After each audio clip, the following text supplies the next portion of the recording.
We are live in 5, 4, 3, 2, 1.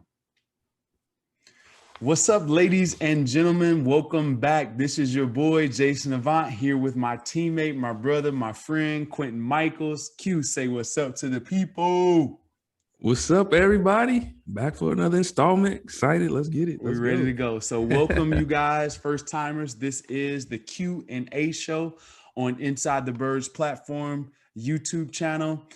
We want to say thank you to all of the fans that are making this show a success. We want to say thank you for submitting your questions to insidethebirds@gmail.com. Thank you to Adam and Jeff and Hunter and everyone else out there that's responsible for our show, the Q&A show.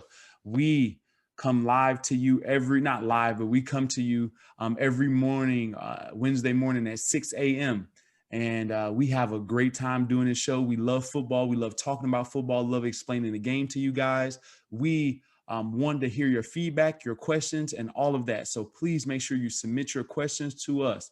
InsideTheBirds@gmail.com, Facebook, Instagram, Twitter, Amazon Music, whatever platform that you see Inside the Birds, the Q&A show will be there. So thank you guys so very much for having us. We had fun last week, told some really funny stories. And Q, this week, we had a few things that transpired, a few transactions. The first transaction we're going to talk about is the quarterback for the San Francisco 49ers, now Philadelphia Eagle, Nick Mullens. What did you think about that pickup? So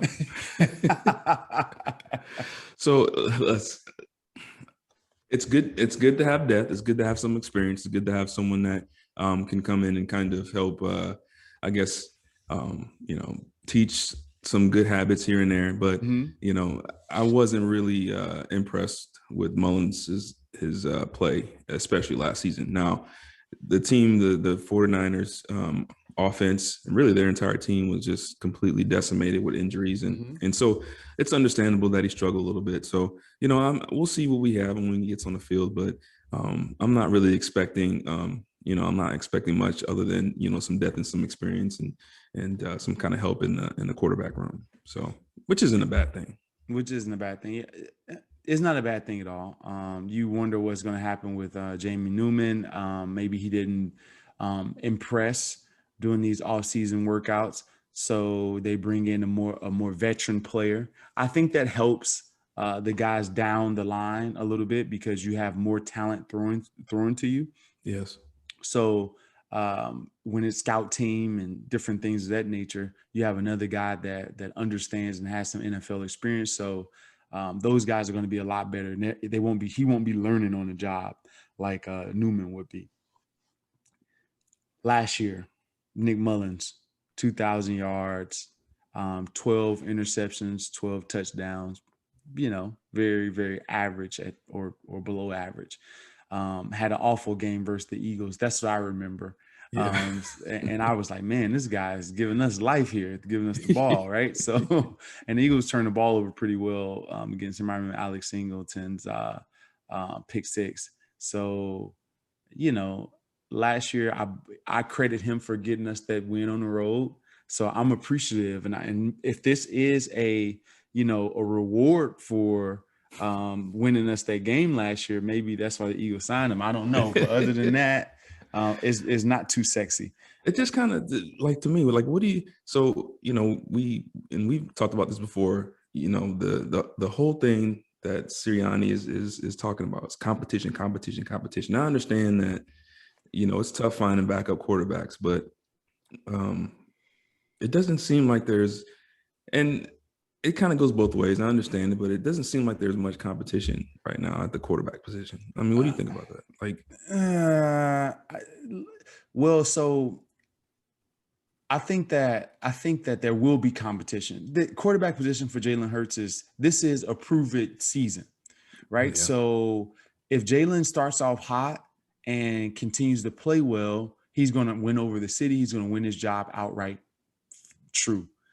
And that's the competitive part about it, because if he doesn't play well over the first couple of games, now that that draft capital that you have for next year is going to go toward a quarterback. And now Flacco and whoever else is going to step in and play majority of the season. Hopefully we can make it in the playoffs if that occurs. So I think the competition is laid out for Jalen Hurts. I think they're trying to bolster his confidence this offseason. But it does go against, his message a little bit. We all view Flacco as a backup quarterback. I don't think that anyone is saying, okay, Flacco is going to go in and be named starter over Jalen Hurts to start. So I think that we should just start being honest with it. It's not many times in the National Football League where the projected starter is challenged. I think they should be challenged, but very rarely did a team bring somebody in that will challenge them. And I think the Eagles have history of scaring quarterbacks. So I think that they're learning their lesson with Carson Wentz. And maybe it's not just Carson Wentz. Maybe it's this generation of player. Yeah. And maybe that's the thing. So we don't know.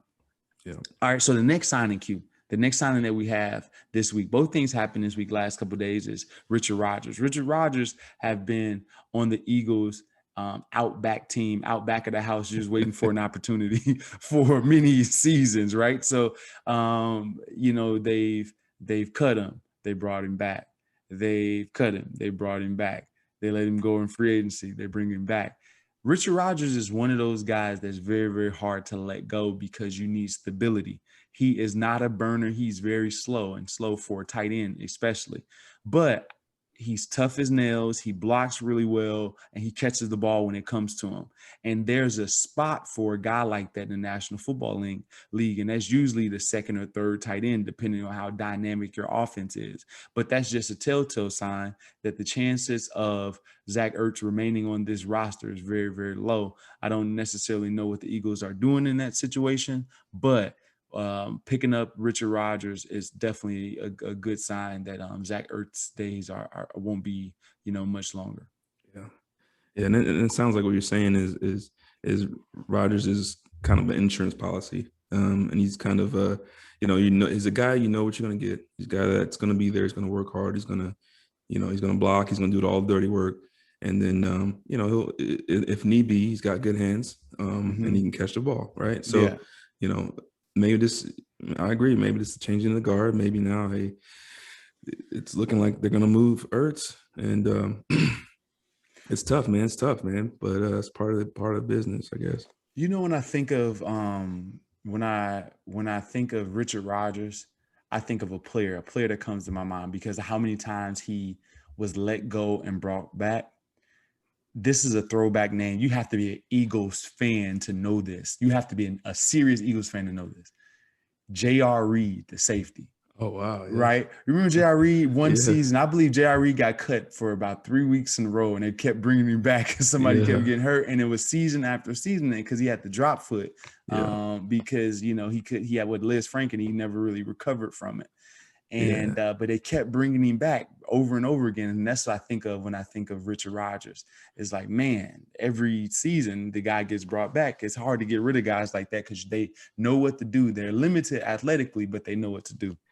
Yeah, JR was he came in my I think it was my second or third year, and he came in like a banshee. He's kickoff returner, University of South Florida, tremendous athlete, kick returner, extreme amount of swag. And it was unfortunate what happened to him. He it wasn't a Liz Frank. He had damaged the nerve on the back of his knee, and he had dropped it. But honestly, for him to be even back on the field after that was amazing. So anything after getting back on the field was a miracle for him. And so he's a great guy, and you're right, 100%. They just kept bringing him back, and he just kept fighting and fighting. And I've never seen anybody with drop foot play as fast as he played. And for the fans that don't know what drop foot is, it's like when you dorsiflex your foot. That's like when you bring your foot up towards your knee. You bring your toes up towards your knee.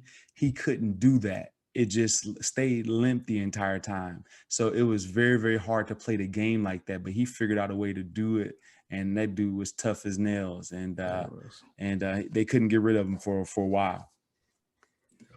Yeah. Crazy. Yeah. That's a throwback name right there. That's a throwback name right there, man. Q, let's get right into the questions. We're gonna get right into the questions this week. And there's some pretty interesting questions. I'm gonna allow you to ask the first one because I think this one's geared toward me. I think the first two are kind of geared toward me. Yeah, let's get it, man. Okay. All right. So this question is from Jay, and it's a really good question. It says, hey, Jay, I think the first podcast, it was one of our earlier podcasts. You talked about JJAW Arcega-Whiteside. And you said that to save his career, you would have him move into the slot. Being a slot guy would extend his career and his chances. I think you said, he was stiff in the hips and it would get him off the line. Though I thought you also said he had some route you up ability. I always thought you needed hips for that. Can you talk again and kind of explain how do you think he could do well in the slot and why? Okay, so we're talking about two different things, right? So mobility and fluidity when it comes to receivers. Like when you think of a mobile, fluid type of guy, you think of a Chad Ochocinco. You think of a guy like DeSean that gets in and out, and even bigger guys at times like Julio. Julio is very fluid in his movement. Even Travis Fulgham is fluid in his movement for a big guy. JJ Arcega-Whiteside does not have that fluidity in his movement. He is stiff, and therefore when he runs, it looks like a robot at times. If you're looking at it, and when you look at him, he does not pass the eye test, but that doesn't mean that he can't play. Yes, that means that there's some hip stiffness, there's some body stiffness there. But I said he has some route you up ability because JJ Arcega-Whiteside, for most of you guys that don't know this, was like an all-American basketball player in high school, right? All-state first team, one of the finalists for McDonald's All-Americans, which is one of the top 24 players. So he was in that top 75 range in order to become a finalist, right? And when you're a basketball player, you learn to be subtle. You don't have to have great hips to be subtle. You don't have to have great fluidity to be able to make a guy think that you're doing something else. In basketball, you're always taught to jab and head fake and shot fake and different things like that. All of those things apply in football. Let me give you an example. A jab fake is the same thing as a receiver coming off the line and sticking out to the right or to the left. That's the same thing in basketball. You don't have to have great hips to do that.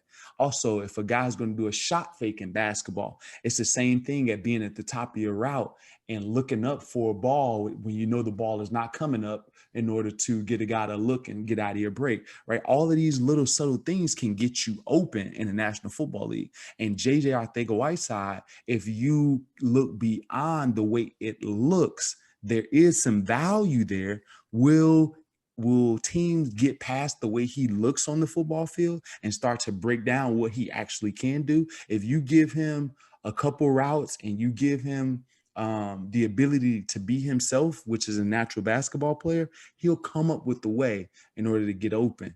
But I don't think that getting open on the lines and according to like everyone else is the proper protocol for him. So that's what I mean by route you up ability. He understands like the subtlety of playing the position if you allow it. But if you just looking at him, you're going to say, he's not going to get open in a traditional manner. It just doesn't happen. He's not fluid enough to do that. In order to get open in a traditional manner, you got to be fluid.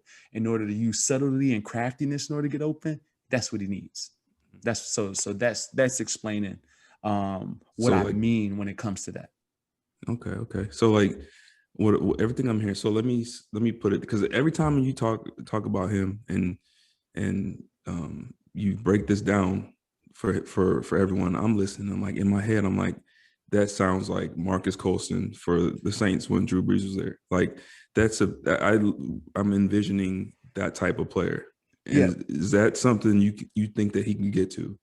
I don't know. JJ? I don't know if he's as explosive and athletic as Coaston. I know Marcus. Marcus is right from Harrisburg, right? So um, he's a, Marcus was an explosive athlete, though he had a lot of stiffness as a player, right? He couldn't do certain routes, right? But he did have some some explosion, some leaping ability, and he had that longer speed. It was not fast. It didn't look great, but before you know it, he run a 4.43, and you're like, yo, it doesn't look like that. And JJ can run faster than most people think, but it just doesn't look like that. So yes, that's a great comparison.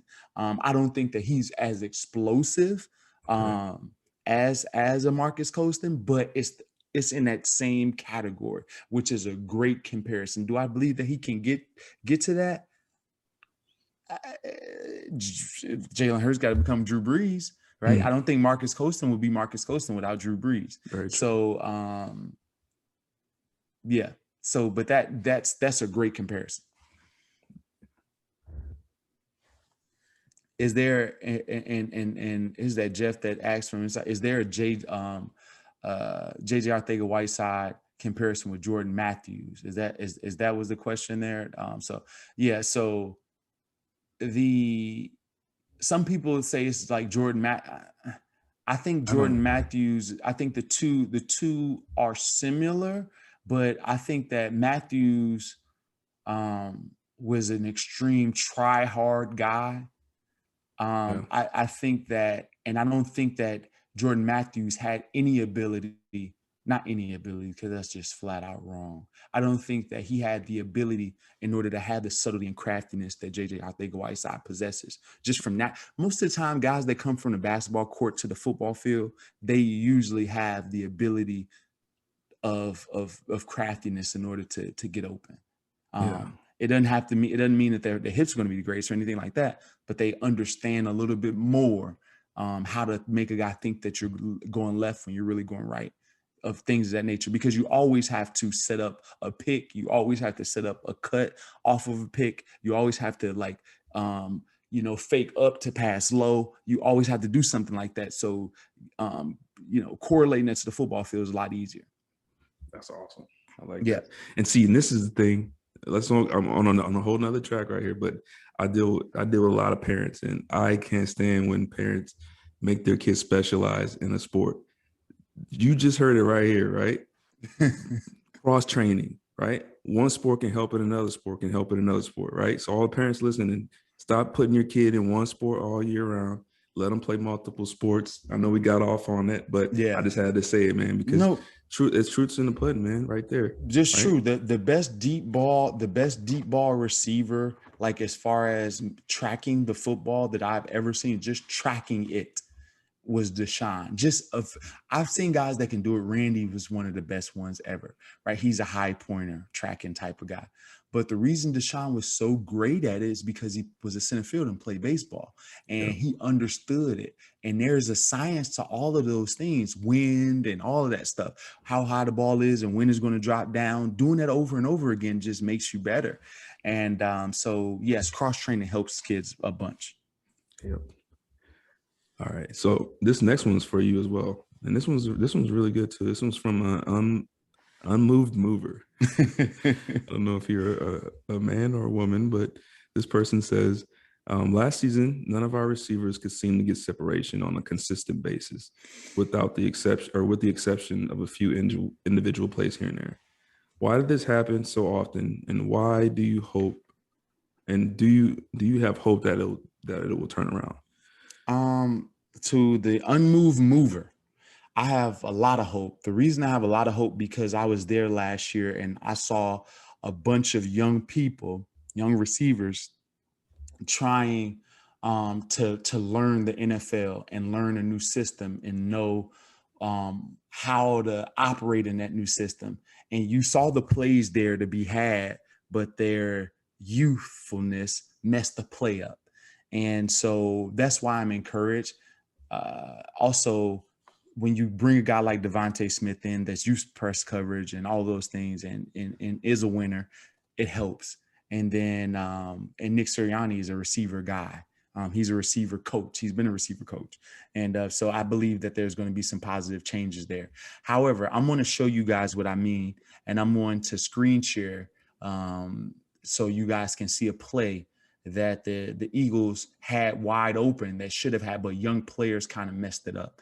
And this happened consistently most of the year, not just with the receivers, but with the quarterbacks at times, not knowing the plays and not understanding the plays in a way that wins games is key. And I'll show you guys how a play is a perfect call and how you can mess it up. So I'm gonna screen share so you guys can see. Can you guys see my window? I think you guys can. All right, so this here is against the Saints, and you guys can see what personnel we're in. I believe that we're in 12 personnel. We have Dallas here. I believe Zach is on the backside. That's G Ward up top. You have a young receiver in Quez Watkins right here. You have a young tight end in Dallas Goedert right here. All right, so Dallas, this concept is a corner route and a post route. Most teams call this Rattler. Rattler is built for cover, some type of single safety middle, cover 1 or cover 3. So this here is a great call by the offensive coordinator. This is single safety middle. They're not even disguising it. This guy's in the middle of the field. Whether this guy's in man or not, it does not matter. This play should work because this guy's in the middle of the field. This slot receiver should know he has off coverage, right? This guy is pressed. This guy is number 1. This guy is number 2. So because he's pressed, he's going to take more time to get open. So this guy should delay a little bit to give him time since he's pressed and he's not. So if he runs really fast and this guy's delayed, he's going to mess the play up, which is what happens. This guy doesn't understand the concept and he takes the inside release when he can take an outside release and get out of the guy's way. So these two not knowing this play at all and not understanding how the play works rather than just seeing a piece of paper with their responsibility on it. And this is what young guys go through. So I'm going to play this play so you guys can see it.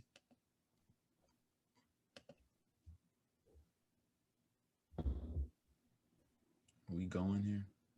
All right, so here we go. Let me back it up a little bit. All right, here we go. I'm gonna play this guy play this play so you guys can see it.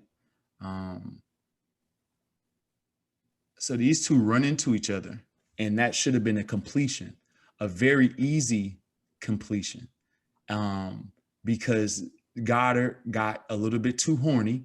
He was too excited about getting the ball, didn't understand what Quez had in front of him, and messed the play up. But that's an easy catch and completion in a normal situation. And plays like that happen over and over and over again, because the two guys didn't understand how the play is supposed to work. That was a great call by Doug. That was a great call most of the time by the offensive coordinators. So it was either the quarterback or the receivers just not understanding each other and not understanding the play concepts. And so therefore I have hope that these young guys can be able to get open because they have the plays in front of them. They just don't know how to work the offense, and another year can only help them. Nice. Could you see that cue? Did that turn out pretty good? Yeah, no, that was good. That was good. I like that. Sweet. Yeah. And I'm gonna let me get over to you, Q. We're gonna talk about this. Give your memories. Oh, what were you gonna say? Well, there was a second part to the question too, and then it said also how much of an effect will these young receivers make, with the progress without the presence of a veteran. So without, basically what he's saying is without the presence of a true vet, how much progress do you think these guys will be able to make? I think that there's always room for improvement. And there are veterans. There are veterans in the true veterans as far as receiver, but you still got Goedert. You still have Aaron Moorhead, which played in the league. You also have Coach Sirianni. There's a bunch of people that you can learn from. And then this is the information age where you don't necessarily need the veterans because you can get someone's one-on-one tape. You can see Devontae Adams. I have Devontae Adams tapes on my computer. You can see, Keenan Allen or another guy. Is it beneficial? yes, it's beneficial to have a guy that's in your room that you can depend on, that's a workhorse, that knows how to get open versus press man, knows how to work the offense. Do I think that they can overcome it? Yes. I was able to overcome it because I had Reggie Brown, G. Lou. They were great guys, but they weren't like established veterans. And I believe that you can do that. When I came in, and me and Hank came in the same year, Hank Basket, and we came to camp, and me and Hank were making plays at camp. Hank had a great camp, and when I was, because I was hurt at the beginning, and I came back, I was making plays later in that camp, and I remember the receiver coach saying, "Look, dude, these guys are upping the stakes for all the veterans because they're making plays we haven't made in a couple of years, and they're doing it consistently." And I think you can bring that type of energy as a young player, and you can become the leader really quickly. But you have to depend more on tapes and stuff like that rather than a visible presence every day. Okay. That's good. Well, that's promising, man. Like, I'm excited to hear that. As long as, and this is what I was kind of alluding to a little bit when it comes to the talk about that football was the best that it was in years with the offseason program. And that's part of the reason why I was saying, like, I don't necessarily agree with it. Like, in some ways it was much better. And in some ways, and I guess maybe it's because I was a little bit biased because I'm watching our games, and it seemed like it affected us, our team, more than it affected other teams because we had so many young players.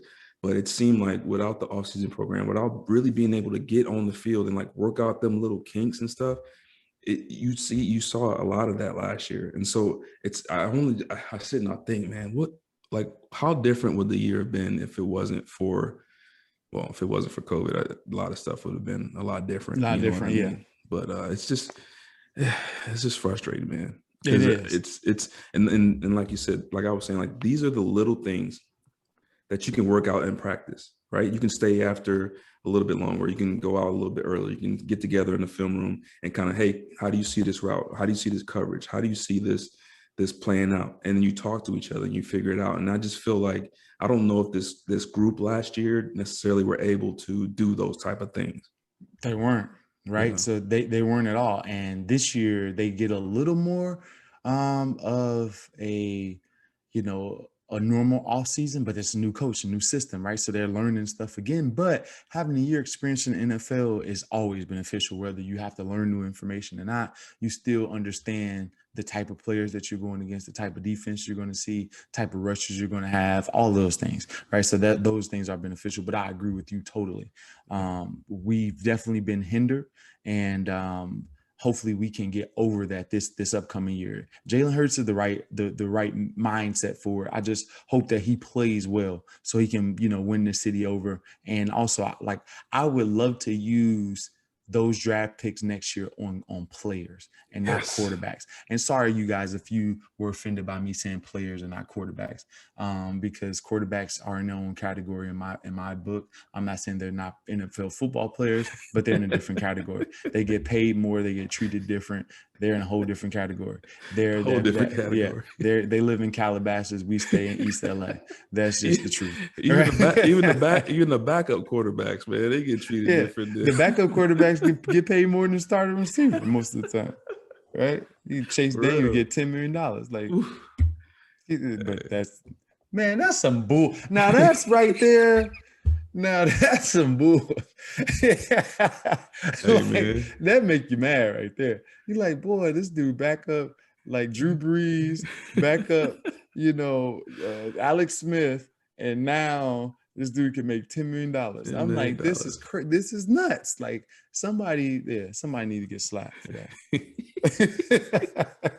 No mask. More power too. I know Chase. That's my guy too. He's like, man, Chase, you talking bad about me? I'm like, listen, Chase, you ain't deserving no $10 million. I love you. He know. He's like, yeah, I'm stealing. All right, let me ask you a question, QB. You can, because you got the insight of the beginning of the game. So let me ask you this question. I would like to know, Stephen W. I would like to know, what were you guys' thoughts during the Monday Night Massacre? Eagles 59, Washington 28. Did they score 28 points? We must have gave 28 at the end. Yeah, we let them. Oh, okay. I remember sitting in my college dorm screaming, yelling, getting the RAs called on me for noise violations. That's pretty funny. Like some interesting points of that game. Do you remember anything eventful in that game? Oh, there's a lot of eventful. Well, first and foremost, the most important one, Mr. Jason Avant, right here, yours truly. He got a 3-yard touchdown pass, lined up at fullback. Man, I saw it. So I love that play, right? He lined up at fullback, halfback, fullback on the game's third touchdown for the shady run, right? So it was this is like a staple in the red zone for Andy Reid, right? He always has his play, and so it's a shuffle pass. He has this play, and he always has that dash pass on third down. On third downs, yeah. And you line up in a three-man set, motion out, right? Mm-hmm. Half roll, shuffle pass, touchdown. All right. Yeah. So, wait, was that was you? No, that was Shady. I don't think that was me. So I think that's two different plays, right? So yeah, my bad. Yeah, no. So you're good. You're good. So there's two different plays there. So I remember the 3-yard touchdown I caught was the one where Albert Haynesworth just laid on the ground for like 10 seconds. You remember that? I forgot about that, dude. So me and Albert Haynesworth, dude, he's talking about a waste of talent, boy. $100 million. They paid that dude $100 million to lay on the ground, right? So God. Yeah. So there are so many things that I remember about that game, right? So let's talk about that, right? So my touchdown pass. It may have been like the third touchdown in the game. It was somewhere in there. It was like DeSean, I think Macklin scored, did not score, and Shady, and I can't remember the order. But anyhow, we're close to the end zone, and it's a pass. I'm like number 4 on the play, but and Mike rolls out, gets flushed out to the pocket, and he's just sitting there, just chilling. And I'm like, dude, let me get open. I may have a chance. And I work backside. And I'm like, he can't throw this. He's throwing against his body. It's raining outside. He's not going to throw it. Laser beam. All in the chest because it's raining. When it's raining, you get it's hard to go and do this in the rain because it's hard. Only in situations. So you try to get that thing close like that. Yeah. And in the rain and kind of cradle it in it. Yeah. And so I remember your body is a backboard, right? It's a backboard because it's going to get through. You kind of clamp it. It's like, ugh. Yeah. And I remember seeing the play, the replay. I'm like, dude, this dude just sat on the ground. Like he looked at Mike and was like, somebody else, y'all get to him, and just sat on the ground for like 7 or 8 seconds. It was unbelievable. And they showed it on ESPN over and over again. He was done playing after that $100 million. He got that money. He was like, I'm good. Yeah. So sometimes money, some guys just want that contract and they're like, man, that's it for me. They fall in love with the amenities. But I remember that aspect of it. Q, tell us what happened before the game. All right. So all I know, and a lot of people may not know this, before the game, there was a big fight, right? So I don't know exactly how it started. I just remember looking over and it was DeSean and LaRon Landry. They just going at it. And I don't know if y'all remember LaRon Landry, but the dude, his arms did not match his body. Let's put it that way. His arms looked like you took what's the dude like a wrestler, like a Hulk Hogan wrestler or something like that, right? And just took him off that person and put it on this dude. Now, this dude is supposed to be like my size. He, he may be a little bit tall. He's supposed to be like 200, 205. And his arms look like he just been injecting all kinds of stuff in them, like directly in them for days. So the dude was huge. He was probably, I don't want to go too far into that, but he probably was.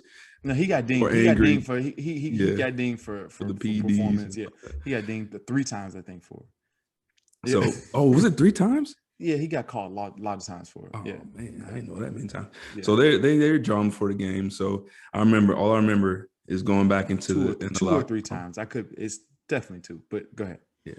But yeah, I remember going back into the locker room after the fight, and it was rocking in there, man. We was ready for war after that. Like, going into the game, it was because we had the first game we ended up losing, and so we were already motivated, but our games always with the Redskins, I don't know what it is about that team. We could be 10-0, they could be 1-9. And they always played us tough. We always had like really tough, close, hard-fought games. And so, we a little nervous. Dom was over there. He knows our defense, and we're like, man, it's gonna be a tough one. So after that, we ready to go to war. So we come out on the field. We get the ball first. First thing we do. First thing we do is DeSean. We get a half rollout from Vic. DeSean is one-on-one with Landry, and it was like poetic justice, a sting route. LaRon is trying his best to hang with DeSean, who's running full speed with nobody in front of him.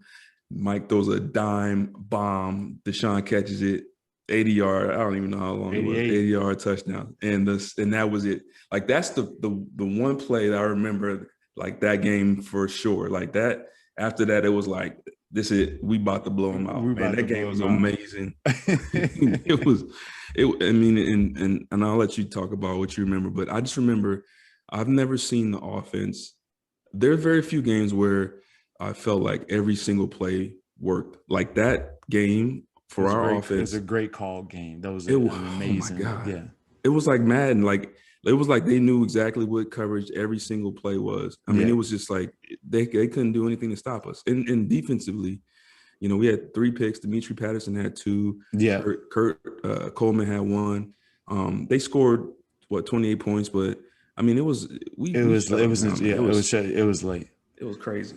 The thing about that game that I remember is that we did all that in the rain. Yeah. And you know what I mean? For most of the game was played in the rain, and that was the craziest part. It's very, very hard to catch and throw in a game like that. And I was surprised that Coach Reed was calling so many pass plays. Right. Right. I'm like, dude, it's raining out here. Right. But he was like, I don't care. You guys go get it. And, but it was a great called game. I remember, like you said, before the game, I'm in the locker room because I'm in the head of it. In the back, I'm in the locker room and I get the word that DeSean's out there fighting. I'm like, what is DeSean fighting about? Like what? Like he's the littlest dude fighting, and then he's fighting the biggest dude on steroids, right? He's like, dude, this is the match. So I know that I'm on one already because I always feel like the protector of my bunch because we always had like smaller dudes. So I feel like I was always the big brother anyway. So I'm on one already going into the game, and then I always play the same way, which is hard, and people hated me for it. But I remember Jason Peters being the team captain for that game and Donovan being the team captain for that game. And Jason Peters told Donovan, he called it at the beginning of the game. It's like, dude, we're going to get the ball first and we're going to score. And sure enough, right, Jason Peters, like a prophet that day, their first play, their rollout, their rollout divide, it was a beautiful thing. 70 yards in the air, run right under it, like perfect. So I remember that. I also remember the fans, because the Redskins fans are like right on you at their stadium. Mm-hmm. And it was this heavy set black dude that always heckled the offense. Yeah. Like right in one spot. I know what you're talking about. Yeah, always. He always has something to say. So I'm turning around looking at him like, dude, you got anything to say right now? But it's quiet as a church mouse, right? Every game we play him, he's always heckling. Avant, you suck. That's why you dropped the ball, whatever it is. We have to turn around. I'm like, man, where you at now? Like, let's start talking to now. The other part of that game, I remember, like I said, it was raining. And at one point in the game, it got really rough. And it's after the Redskins scored a few touchdowns or so, it was like a critical third down. And they called, it was like a timeout. So we went out on the field. I was off the field, and it was a timeout. And they came up with the play. And DeSean was like, man, go in there. Go in there. I'm like, dude, this is your play. But it was raining real bad. It was raining real bad. And I catch, and so for you guys that don't know this, like when it was raining, I would love to catch balls in the rain. Like I'll have my neighbors throw the ball to me in the rain, all because you got to practice. It's so hard to catch the ball in the rain, right? So, and I remember, you know, when DeSean was like in his first, second year, he had a preseason game, dropped like 2 or 3 balls in the rain, and then from that moment, that rain, you're like, man, hold on. You know? So I remember that moment, him telling me go in for that play. Now after that, I was like, dude, you can't do that again. He's like, yeah, I know, but after that, he was fine. Let me ask this: so about the rain, right? Were you the type of player that took your gloves off when it rained, or did you keep them on even though they got a little more slick when it was raining? I didn't, like, you get addicted to the gloves. Like, I think the gloves are like crack, right? So like when you're playing football growing up, you don't wear gloves. First of all, you can't afford $30-$40 pair of gloves when you come from the place we come from, right? A lot of times you just can't afford, you know, that. So I didn't have gloves growing up, right? So I just played with my, you know, bare hands, but the ball was different. The ball in high school just absorbed the rain. So everyone loved playing ball in the rain in high school because the rain just got absorbed with the ball, and it didn't change you catching it at all. Not in high school because the way the ball was made. But you start getting to that real pigskin and it started raining, that ball does not absorb the rain. It just stays on it, and it makes it even harder. It makes it slick. Yeah. And so it's a nightmare to catch with gloves on or without gloves. So I just kept the gloves on, and what I would do is I would put the leather gloves on. It had a little bit more tack, but it wasn't much. Whenever it was close to rain, I would bring my rain gloves out, and I would have my gloves on me because you never know. You'd be in the middle of a series and you got to go back to the sideline and get gloves. I didn't want to do that, and I didn't want to be dependent on Greg with another 60 dudes out there talking about give me some rain gloves. No, I had my gloves on my on my belt, like ready to go. Like, oh, this is rain. I'm gonna have these gloves, but it was just for like so for the fans, and this is good for any coach out there. All right. So when you catching it in rain, there's a couple of things that you have to do. Normally, when you catch the ball, your hands are going to be about this far apart, somewhere in there, right? It gives you a chance to bring it into the catch.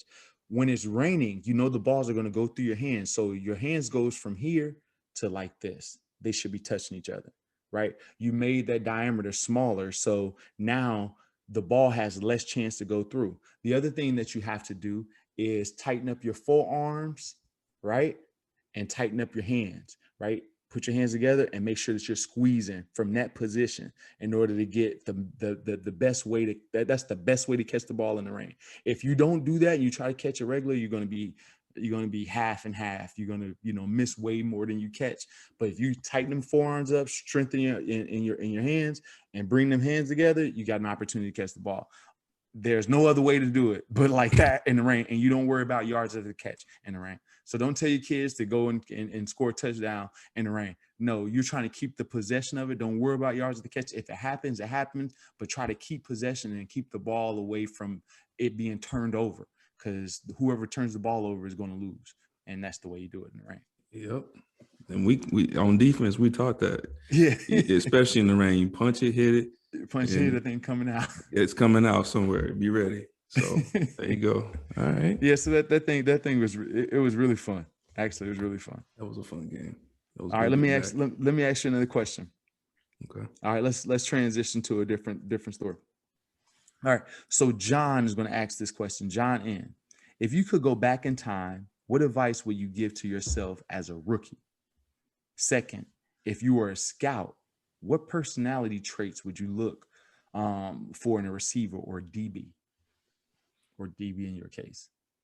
Well, that's a good question. The first one, if you could go back in time, what advice would you give to yourself as a rookie? So that's a good question. If I could go back, so for me, I think there's not much, and it sounds cocky. For me personally, I think my rookie year went as best as it could have gone, being an undrafted guy and just working my tail off to make the team. But I will say this: if I could go back to my second and third year self, I would tell myself, I would teach myself how to study better, because I had opportunities in games, and mostly I believe it was probably my third year. I had an opportunity, and I have to go back and find the exact date, but there was an injury. I believe it was was either Doc or Michael Lewis, and I had an opportunity to play in the game. It was a Monday night game. I remember Brett Favre was still playing for the Packers, and I had gotten a chance to play, and I studied and thought I knew everything, thought I had everything locked down. I got in the game, and it was almost like the moment was too big for me. I was like, oh my God, that's Brett Favre. Like, so I told like not oh my God, that's Brett Favre. For real. In my head, dog. And so like the thing I'm dropping, like I'm supposed to be in the zone. I'm chasing man to man with a receiver going across, like stuff that I had no business doing in the game, right? And so I think at that point in time, the moment was too big. And that's what I was kind of alluding to when I said earlier in our previous podcast that I wasn't ready to become a starter at that point in my career. I had done everything that I thought that I was doing everything the right way, studying film but if I could go back and talk to myself, I would tell myself how important that opportunity was and not to mess it up, because it was a good 4 years before I got another chance. And it really was another good 4 years before I got another chance to really become to really play on the field. Like after that, it was like I was a special team guy. Oh, he's just a special team guy.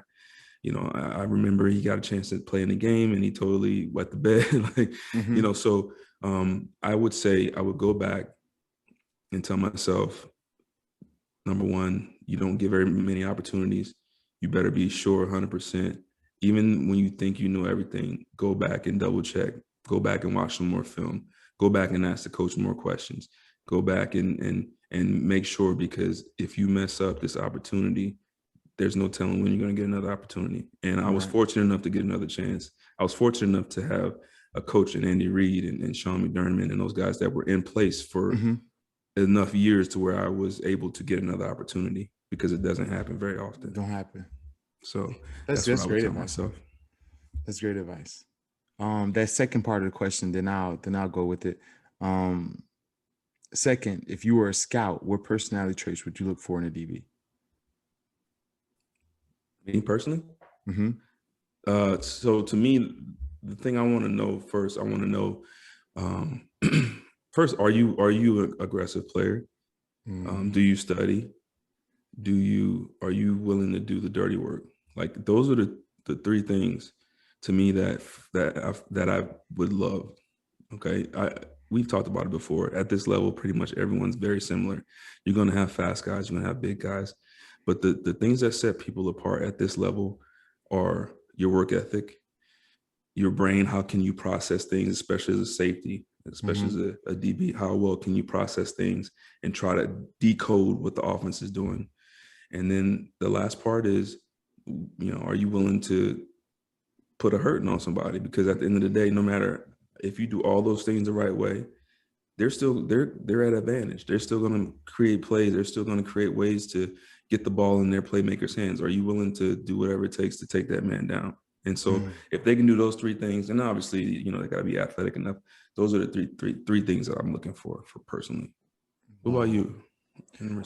Going back. So before that, so the one thing I can tell myself, and it's not just as a rookie, but as a collegiate player. See, I tore my ACL in high school. It was like a dirty play where a dude was pulling my leg under the pile. And the guy was bragging about him hurting me and how he was trying to hurt me. He was trying to hurt me the whole game. But anyhow, so I ended up tearing my ACL, and also meniscus, MCL, PCL. It was the whole thing. And I ended up having a lot of. It was like 3 or 4 things in high school when I had the surgery. But I was still in that same injury, injury. That one injury, I did like 3 things in that one, 4 things in that one injury, and so that happened and that occurred when I got to college. I was so used to being the best player in high school, and I didn't understand the importance of hydration. So I stayed with a soft tissue injury. I wasn't the fastest guy, but I would end up with a hamstring, or I would have an MCL or something like that because my muscles were dehydrated and just making my joints susceptible to injury because, you know, my quads weren't firing or my glutes weren't firing or what have you. So, and what it did was it limited me when it came to my NFL career because I had so many surgeries. Now, my knee flexion wasn't great because I didn't have much cartilage left because of all of these surgeries. And all of those surgeries had a lot to do with, not the first one, but the ones after that, the two that I had in college had to do with just a lack of hydration. And that's what most coaches early don't recognize. And when I say hydration, we're not just talking about water. We're talking about electrolytes, Pedialyte, whether it's pickle juice or whatever it is that you have that's hydrated. It's almost like a religion how much you have to hydrate at that level. Putting electrolyte packets inside a Gatorade and Pedialyte and other things. We got Leveling by Sandy in the National Football League, but for the Eagles. But there are so many different things that you have to do in order to stay hydrated. And hydration will be one of the best ways to keep your team healthy. Because if your muscles break down because they're dehydrated and they're not firing properly, it's going to go right to your joints, and your joints is going to be an ACL, MCL, something else like that. And in my first couple of years in the league, I stayed hurt, not hurt to the point where I couldn't play, but hurt to the point where I wasn't the most effective. Especially my first year, I had cartilage go out because I was just dehydrated. I didn't drink at all. In college, I didn't drink water or Gatorade or stuff like that pretty much at all. I just was out there. Same way my first 3 years in the National Football League, I didn't. And when I did, I didn't get injured anymore. I had a few nagging things here and there, but I never had any more surgeries after my third year because I started to take hydration serious. Somebody told me the importance of it. So if I would go back and I would say anything to myself is to stay hydrated. All the other stuff was going to come because I had the work ethic and things of that nature. But if I could have avoided a surgery or two, my career would have been totally different and longer. Yeah. So that's what I would say to myself. As far as receivers and personality traits, the thing that I look for in a receiver is, first of all, is he a dog? And what do I mean by that? I want a receiver that will bite your head off. Like, and like, I'm serious. Like, I don't like, for lack of better words, like soft guys that are unwilling to go into the fray blocking, guys that only want to catch balls and not, sacrifice for their team. Like I want a guy that's a dog and that has pride in his work. Those things like jump off the page to me, right? So a guy that if he isn't getting the ball, he's still being active. So like in basketball, you ever know, like guys like Sean Marion win ball games.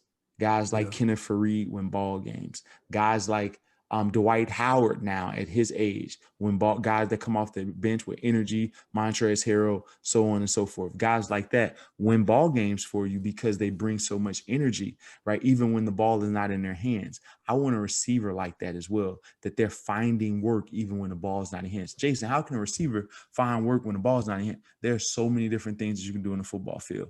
You can go up to the next level and turn a 5-yard gain into a 10-yard gain. When a running back gets the ball, you can turn a 4-yard gain into a 9-yard gain. You can absolutely erase a safety and make it so that you own the middle of the field and the running back has a free one less hitter that's touching his legs or getting his body. There's so many things that you can do.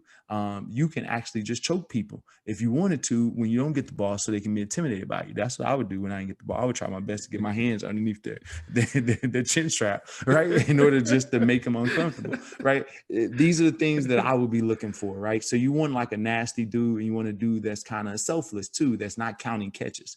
Receiver is a secondary position. You can't count catches. You should count how many times you get open, because if you get open on every play, that's what you can control and make sure you're getting a positive play. You'll become a better player. So I'm looking at guys from that perspective. Are they a dog? Are they willing to find work? And will they be willing to sacrifice for the good of the team?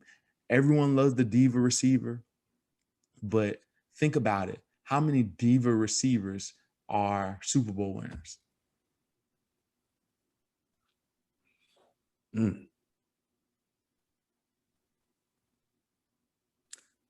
Well, AB. this last year, but yeah, that but was less about to him and change. more about Brady. He had to change. That's it. I mean, that's the only one I can think of. So like when you look at the TOs, you look at the Randy Mosses, you look at a lot of these guys, the Ocho Cincos, you start to look at all of these guys, and what you begin to see that is that a bunch of these guys that are the diva type of receivers, that it's all about them, it's all about their stat line, all about that, usually don't win the Super Bowl. The reason it's like that is because the receivers that learn how to incorporate themselves into the team and is willing to give up themselves for the team. Now, Jerry Rice is a diva in every sort, but Jerry Rice worked like a different animal, right? I'm not saying that T.O. didn't work and all those things, but it wasn't always all about Jerry Rice. If it was for Jerry Rice, as far as him, Jerry Rice can Dallas, not Dallas, but Clark or whoever it is, JJ Stokes or whoever it is can catch a ball and understand, like, listen, I'm being double teamed, JJ, I need you to win this game for me, or whatever it may be. So I want a guy that can be willing to sacrifice, like Steve Smith Sr., all of those guys that just me. And I love those guys. Great for television, great for our game, are a big part of why players get money. But as far as winning Super Bowls, it's going to be team guys that do it. That's why you see guys like Amendola and Edelman, and you see, Tim, guys in that realm, where there's a bunch of dudes that are willing to sacrifice in their teammates, and that's how it usually works. I like that, man. Yeah. You stumped me with that. I had to think about it. Like, besides, like, really, that's a great way to put it. I mean, like there is no diva receivers. You got like Michael Irvin in his time. Michael Irvin had Alvin Hayes, and he had other people there that was there. So yes, he was one of those exceptions, and I'm pretty sure you can go down the line, you can find some guys, but a lot of those guys that had that diva reputation, Michael Irvin wasn't all about Michael Irvin. Right. Yeah. Michael Irvin was about the team. Yeah. He got the notoriety for being a diva, but he was about the team first. Yeah. I like that. Yeah. So wait, hold on. I gotta go back because I got a funny story I'm gonna add to. So about the hydration thing, and I also had a lot of issues with the hydration problem. My first time learning about it, because you brought up back this memory.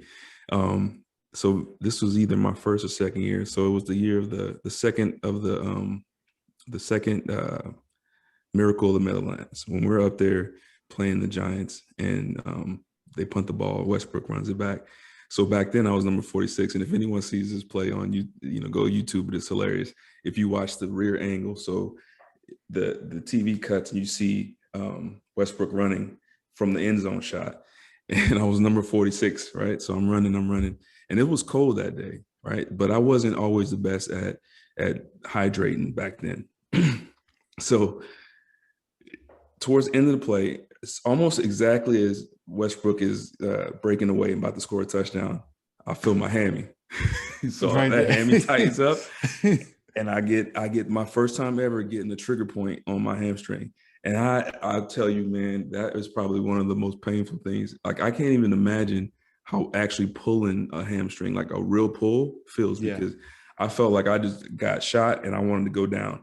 So if you'll see me running, I'm not running very fast. I was slow as heck back then, but you'll see me running, and all of a sudden you'll see this number 46 go. Yeah, that's that. Just like the commercial, like the video game, like Madden when they put a hamstring. That's it. So if anybody, if you want to see that and you want to see me get injured on that play, that's it right there. That's the first time. That was the first time and the last time I got a trigger point learning that way. So hydration, I agree with you 100%. Hydration is 100% important. I learned that lesson early. 100%. Yeah. All right, let's go. Let's give a few more questions. We're gonna wrap this up. Thomas T. I have a question related to a play that bugs me, and I have no skin in the game. I don't know why. Maybe it's the old high school coach in me. It's the play where the linebackers Siani Taki picked off Wentz for a pick six versus the Browns. We had a chance to look up this play, And I'm going to let Q describe from a defensive perspective what happened. And then me having insight into the play, I'll have the last word on it. Okay. So defensively on this play, it's a very simple play. The Eagles are in I call it a flop set. You got a nub tight end, single tight end on the backside. And you got two receivers to the left, to the defense's right. So to me, it looks like just a basic coverage. I can't tell if it's a quarter. It looks like either a quarters or like some type of a cover two. It's some type of a two deep coverage, and you see the play action from Carson. You see the linebacker step up, and then you see them drop out. So to me, that shows it's some type of zone. The thing that's crazy about the play is a lot of people think that corner, the corner on the left side is blitzing. He's not blitzing. What he's doing is he notices that the tight end, I believe it's Rodgers, right? There's a tight end on this play. He sees that Rodgers is staying in and blocking. And there's two different thought processes on this. There's a thought process of what's called pushing. So if a corner sees, all right, I have no work. This tight end's blocking. I have nobody to cover. I'm not going to cover grass. We're just going to push and roll the coverage over to where the threats are. Or you could say, if this tight end's blocking and everyone's not there, just rush the quarterback. So to me, that's what's called the pressure rush. He's adding to the quarterback because the tight end is blocking. And so it's not a blitz per se, it's a pressure rush. And defensively, to me, it's just a basic coverage. So honestly, I'll let you break down what you saw with the offense. It's really, in my opinion, it's kind of like a perfect storm of bad and luck from the Redskins and kind of bad from the Eagles. So break down what you saw on the offense. Yeah, so the backside corner does have the pressure rush where he sees the tight end block and he adds to the rush. And that's standard across the NFL that happens. You either, like you said, drop out and go to where the threats are, like look up a guy coming your way or what have you. He added in. Which put up a guy in the quarterback's face. Now, this was a long developing play. This was a divide and a whirly bird, or this was Jalen Reagor's first time running this route. He was supposed to turn over his other shoulder, and it is a brief delay. But he looks confused, like he forgot the play for just a second, but he ended up going toward the right direction. But he's a natural football player. And this is the thing that's hard. So, and this is where we were talking about, Q and I, before the show, about this play. So Jalen Reagor sees the safety has a better angle because the safety sees what Jalen Reagor's doing and he has a better angle. He's going to beat him to the intersection point. So Jalen Reagor says, hey, as a football player, this guy is going to beat me at the intersection point, but I have enough to get this pass caught if I throttle and set in the zone almost.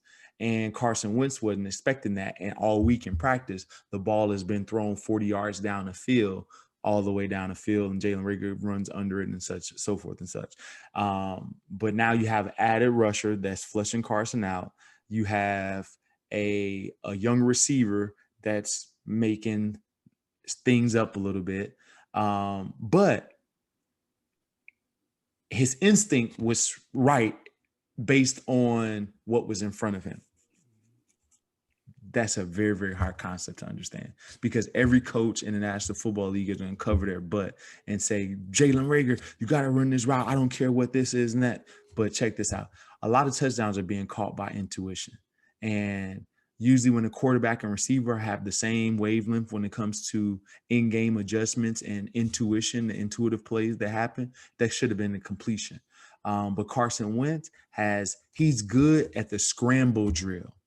He's good at the scramble drill. When I say the scramble drill, what the scramble drill is, if the play breaks down, the receivers have certain rules and responsibility where they are on the field. If you're right at the sideline, you can either go deep or you can push in and come back out. If you're in the middle, you kind of mirror the quarterback. If you're short backside, you go on a post. If you're deep, you come back down the sideline. He's really good at those things, like as far as the scramble drill, like the play breaks down, making receivers get open and that nature. But when it comes to just like intuitive plays where you can see a guy changing up mid-route and things of that nature, he's not the best at. So Carson Wentz could have thrown him the ball, but I think it was like information overload. It's like, oh, he's not doing what we did in practice, and the guy's beating up on him. So he just ended up throwing it and throwing it right to Taki, and Taki threw it, took it for 6. So it was a combination of a young player running the route for the first time, him being intuitive. The quarterback is not the most intuitive, and that's what happens. So yeah, it's sad, man, and stuff like that. It's like the thing that you can't do, and I've seen Wentz at times look right in the middle, in the midst of a blitz, and just throw a dart and not blink. But if you get hit 50 times, man, in the season, yeah, you get sacked. You get sacked 50 times. Every quarterback is going to change their colors. That's and true. So that could have had something to do with it. Yeah. See, yeah, sucks, man. Let's get one more question, Q. Chris C. Jason, I love the story about your dad selling your jersey and hearing about how you grew up on the south side of Chicago. When you guys can, I would like to hear more about your parents and early life and your introduction to football and how your skills developed to the point where you realized you had a legitimate chance of becoming a professional athlete. Love the show, and thanks for your time. You want to answer that first? I'll try to go quickly because you know, I don't really like to get too deep into my youth, and I think it'll take a while. And I'm sure you probably have a lot of stuff that you want to go down and talk about. But I would say so. In a long story short, my dad, Quintin Senior, he played football at Indiana State, and so from a very young age, I've been exposed to the game, and I've been around it my entire life. He coached me when I was younger. I first started playing tackle football in the 6th grade, and I've always loved it. Even before quote unquote tackle, we played it with my cousins. We played just like regular tackle with no pads. Like that's growing up in New Orleans, that's how we did it. And so long story short, always been around the game. I love the game. I never really had an inkling that I always wanted to play in the NFL, but I never really felt that it was going to be possible. I mean, I always had the dream, but I didn't feel it was possible until probably my sophomore year in college. I had gotten a scholarship. I ended up in high school in Eugene, Oregon, started getting recruited, ended up at Boise State. And I would say around my sophomore year, I started to feel like maybe I could make it to the NFL. And that's kind of when it kind of locked in, like, man, I can do this, and, just kind of glossing over. That's awesome. That's pretty much that's how it is. I don't want to get too deep. That's too deep. And I got so many questions. Man. I'm not going to even ask you. I'll ask you offline. That's a lot of stuff. New Orleans to Oregon to Boise. That's a lot. There's Indiana in there too. Yes, that's a lot. That's a lot of stuff, right? So that's a lot. But congratulations to you overcoming so much. And that's the common thread. Like there's adversity that has to happen. And moving all those places, making all those new friends, that's challenging. That right there in itself. Going to so many different cultures from, Louisiana to Oregon. Like, there's not a Black person that lives in Oregon, right? So, like, no, I'm joking. It got a couple now. But I'm just saying, I'm pretty sure it's a coach's side. But, oh, you're right, man. But so for me, I didn't play football until I was a freshman in high school. Oh, wow. No, sophomore in high school. I said that wrong. I was a sophomore in high school when I first played football. And I was playing sure out of obligation because I wanted to play basketball. My basketball coach was the football coach. And he wouldn't let me play basketball unless I played football. That was his rule because we was 200 people trying for the basketball team, and whoever showed up to the football team made the team. So he was like, man, I need some more athletes. So he made us play and put me at linebacker the first drill cue. ISO drill, first drill. Basketball player, 160 pounds, you know, 3-point shooting, you know, dimes, all finesse, no contact, none of that. Now I'm from the street, so I was tough, but I wasn't in the mentality to do this. And I didn't understand what ISO drill was, right? So the fullback runs at me, I had to butt. First times I ever heard those dreaded words, button press, right? First time I ever heard that, I heard that term.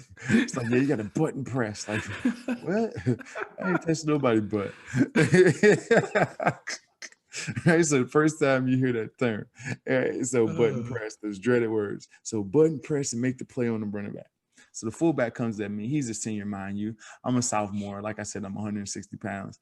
And this dude pancakes me, I think, 10 straight times. Like, destroys me. I wasn't ready for this, right? I didn't sign up for this. When I heard of football, I'm thinking Jerry Rice. I'm thinking something of that nature, right? So he got me a linebacker. Boom, boom, boom, knocked me out. So I get up on the 10th time, yo mama. That's what I told the coach, because he talking stuff like, man, you saw. I'm like, no, yo mama. And I left. I quit right out the field. True story. Facts, right? Southside Chicago. The coach calls my grandmother. My grandmother was happened to be talking to my dad during that time, and my dad and my grandmother convinced me to go back out in the football field because the coach wanted me to come back out. And I told him I'll come back out, but I changed my position. I don't think I'm a linebacker. This ain't for me. Right? Not at that point, not at that time, right? Because I was basketball minded. Yeah, and I changed out, went to receiver. Not for receiver. I went to running back, fullback. I was a fullback. And I was a cornerback. So fullback, I didn't block people, but I was a better like natural runner than our starting senior running back. And he was a boy of mine. And I didn't want to, and football was his life. And I didn't want to like just flat out just take his spot. And because the coach was like, dude, it's your spot. Like, you know, I'm like, no, just put me a fullback next to him. So both of us in the backfield. And I realized I had something then because I didn't want to get hit. So when I was in high school and I was at fullback, I think I averaged something like 15 yards a carry, something like that. It was crazy. It was stupid because either I got a touchdown, I ran out of bounds, or I got down before they could hit me. It was no other option. I was not getting tackled. That was it. And, right, they're like, man, this dude's special with the ball in his hand, right? And then on defense, they were like, dude, just stay as close as you can to the guy. Stay as close as you can to him. And if you get close enough, you know, just knock the ball down. And it's just like guarding somebody on defense. So at corner, that's what I did. Like, so I would stay near the guy and the ball would be in the air. And I just had this natural ability in basketball. I loved it. I loved basketball. Football was just a chore. It was something that was just, I didn't care about it and think about. It was just natural. Mm-hmm. So the ball would go in the air on defense. And anytime somebody threw the ball to me, as a sophomore, I was playing varsity, I picked the ball. And there were like 5 or 6 picks that year. My first year playing, just standing right there. And it's like, dude, this dude can catch. So the next year, put me a receiver. And 1 year playing receiver, I was like the number 1 player in the state of Illinois. And I was like the number 26 overall player in the country going, headed into my senior year. And that's after like a year and a half of playing football. And at that point in time, I'm like, oh, snap. I've been playing basketball my entire life. The highest I've ever been rated. I got up to like 100 and something in the country or whatever it was. I was a pretty good basketball player. And but football was just like everything. Basketball scholarship offers was like TCU, UTEP, Illinois State, Butler, stuff like that. No, I'm just saying. But I'm just saying. But in comparison, I'm sorry, TCU back. Okay. Yeah, back. No. It was back then. Like it was like UCLA back then. UCLA was on probation back then, right? Okay. So like at Illinois, it was, back then those teams were bad. It wasn't the teams that we know now. But football, it was Michigan, Ohio State, Miami, Florida, wherever I wanted to go to school. And I was like, dang. And then this is what solidified for me. My football coach, my basketball coach, he's like, Jason, this is how you talk. Hey, Jason, Jason, let me tell you, like Jason, you gotta listen to Jason. Basketball, it's on the 3-4 scholarships a year, Jason. Football, they got 25 scholarships a year, Jason. Got that chance to make it. Gotta listen to me. Go up there to Michigan and play that ball. You're gonna make the NFL, never work a day in your life, Jason. Listen to me. I know you love basketball. You can't shoot, Jason. You're 6 foot tall, Jason. You can't shoot. Go junior college, Jason. Can't. That's how my coach would tell that story. And, that's the same coach boy had ice was the remedy for everything. Hey coach, I just got shot. Man, you put some ice. Ice it for a little bit for a few more minutes, Jay. It'd be okay. Ice for everything, man. For everything. But that's how I knew. Your leg. That's how I knew when I elevated that fast. I was like, dude, I got a chance to be good at this, and that's how it happened. Wow, that's crazy. So let me ask, and what made you choose Michigan over the other schools? I didn't know anything about football, right? I knew everything about North Carolina basketball. I knew everything about Duke. I knew everything about UCLA and their history because I was a hooper. Like from Chicago, we play basketball. And I was going to go to scholarship. I was a Division I basketball player. All of my teammates were Division I. All of us were. And most of our city, that if you were starting in the national, not national public, but if you're starting in a public league in the conference that I was, either in the Red South or the Red West, most of the time you were going to be a Division I player. And so I didn't know anything about football. The thing that I remembered though was a dude with a number 2 jersey and a rose in his mouth. And I remember the winged helmet, and I remember Charles Woodson. I didn't even know his name. And but I remembered that. And so when the school contacted me and I began to put the 2 and 2 together, it's like, oh, this is the school with the dude with the roses now. And then I began to look up the academics and stuff like that. It was like the best combination of academics and athletics in my region, like because you had Northwestern, which was the superior school as far as like academics, but their athletics were really bad. And then everyone else in our region was like, Chicago, University of Chicago, great academics, terrible at sports. So Michigan was like that, top, 4 or 5 public schools in the country as far as academics. And then athletics, they were pretty good at everything. So that's why I chose Michigan. Okay. Yeah. I like that. Yeah. Yeah. So that's how that happened and occurred. Wow. Yeah. That's a great story, man. Yeah, right. Great. That's funny. My coach is still funny. He still call me like, Jace, how you doing, Jace? Still sounds sick. Can't shoot, Jace. Can't shoot, Jason. You can't shoot. What did he mean by the 25 scholarships though? Well, he was just saying in comparison, your chances are just so much higher. Okay. And in basketball, you only get like 2 or 3 scholarships a year in basketball because of the number of players, right? Okay. There's 12, 15 man roster. There's an 82 man, not 82, but 100 and some players, but 80 scholarships in football. So it turns out to be 20, 25 scholarships a year, depending on, that allotment now. I don't know what it is now, but the chances are when you start to look at the numbers, it's like 5 or 6 times higher to make it in national football like this in basketball. So that's what he was saying. It was actually smart. Like it. That was a great decision. It's great advice, right? Yeah, no doubt. Q, we're gonna wrap this one up. We went long. Did we? It didn't seem probably, like it. Yeah. It don't ever feel like it, but we be going. We actually got through all the questions today, so that's the first time we didn't have that since we've been doing the Q&A portion of this. To all the fans out there, this is the Q&A show. We have fun. We talk about life. We talk about football. Give us your questions. We do our best to try to answer those, especially through the rest of the summer. As the football season comes in, we're going to talk about each game, break down the plays that we like, plays that we dislike, things that the Eagles can do to get better, how we can win games, whatever, who's playing well, who isn't, how we draft and right people or what have you. We're going to talk about all of that stuff. And we, again, appreciate everyone that's responsible for this. Jeff, Adam, Hunter, everyone inside the Verse family. Josh, my man Q Mike, everyone that's putting in the work and the time, and to the fans that's making this show popular.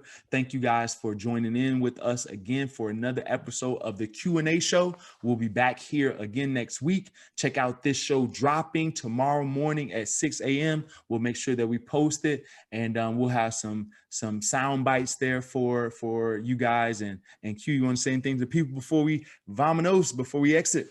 Hey man, you said it all, man. I'm again, love you guys. Continue to support us, shoot us the questions, and keep watching, man, because it's gonna be fun and it's only the beginning. So we're looking forward to some great things. Peace. Go Birds.